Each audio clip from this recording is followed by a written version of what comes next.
ഓട്ടോക്കാരന്മാരും taxi ഡ്രൈവർമാരും വെറും മൈരന്മാരും. എപ്പോ എങ്ങോട്ട് തിരിയണം. നമ്മുടെ നാട്ടിലെ ഓട്ടോക്കാരന്മാർ ഡീസന്റ് ആയതുകൊണ്ട് പിന്നെ ഇതിലെപ്പോഴും നമ്മൾ ക്യാമറ വെറുതെ എടുത്ത് പിടിച്ചോണ്ടിരുന്നാ പോരാ, കളർ അഡ്ജസ്റ്റ്മെന്റ് ചെയ്ത് നോക്കണം. അല്ലെങ്കിൽ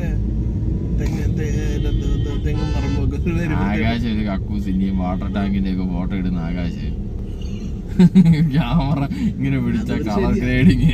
നീ ഇതൊക്കെ പറയുന്നല്ലോ. ക്ലോസറ്റും വാട്ടർ ടാങ്കും ഒക്കെയാണ് ഇവന്റെ ചാറ്റത്തിലുള്ളത്.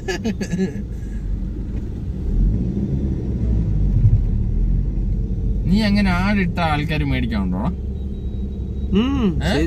ആട് കണ്ട ആൾക്കാർ മേടിക്കോ? അതായത് ജനങ്ങൾ ബിസിനസ്സോ? ബിസിനസ് അല്ല, അതങ്ങനെ ഒരു എന്റെ ഈ ഒരു സാധനം ഉണ്ടെന്ന് അറിയത്തില്ല. 10 പേര് സാധനം ഉണ്ടെന്ന് മാത്രമല്ല, ഇവരെപ്പോഴെങ്കിലും ഇട്ടോണ്ടിരിക്കുമ്പോ അവർക്ക് എന്തെങ്കിലും ഒരു പ്ലംബിംഗ് സാധനം ആവശ്യം വരുമ്പോ ആദ്യം എന്റെ കാര്യം ഓർക്കും. ആദ്യം ഇവനായിരിക്കും ഓർമ്മ വരുന്നത്. അതാണ് പ്ലസ് പോയിന്റ്. ഒരു വലിയ സാധനമൊക്കെ ആണെങ്കിൽ ഇവൻ പറയും ഡെലിവറി ചെയ്ത് തരാന്ന് പറഞ്ഞ് തീർന്നില്ല. ഇടയ്ക്കൊരു വാട്ടർ ഹീറ്റർ പോയായിരുന്നു.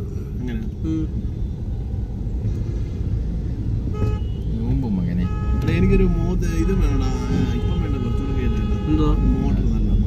എവിടത്തേക്കാ? വീട്ടിലോ? അത് മറ്റേത് ഓടട്ടെ കൊറേ. എന്തിനാടാ മതി. മോട്ടർ? വെള്ളം അടിക്കാൻ വീട്ടില്. എടാ ഇതാണ് സിൽക്ക് സ്റ്റേഷൻ, ആ ബസ് സ്റ്റോപ്പ്. സിൽക്ക് ബോണ്ടിന്റെ ബസ് സ്റ്റോപ്പ്. ഇതിന് താഴെ കൂടെ പോയിട്ട് റൈറ്റ് ഇത് കണ്ടോ? ഇതിലേടി പോയി കഴിഞ്ഞാൽ ഞങ്ങളുടെ റൂട്ടിലോട്ട് മാറത്തള്ളി ആ റൂട്ടിലോട്ട് പോവാം. മുട്ടിഞ്ഞ ട്രാഫിക് ഇപ്പൊ തന്നെ നോക്കിയോ. മാനത്ത് കണ്ണിയോ? മാനത്ത കണ്ണിയല്ല, മാറത്ത കള്ളി.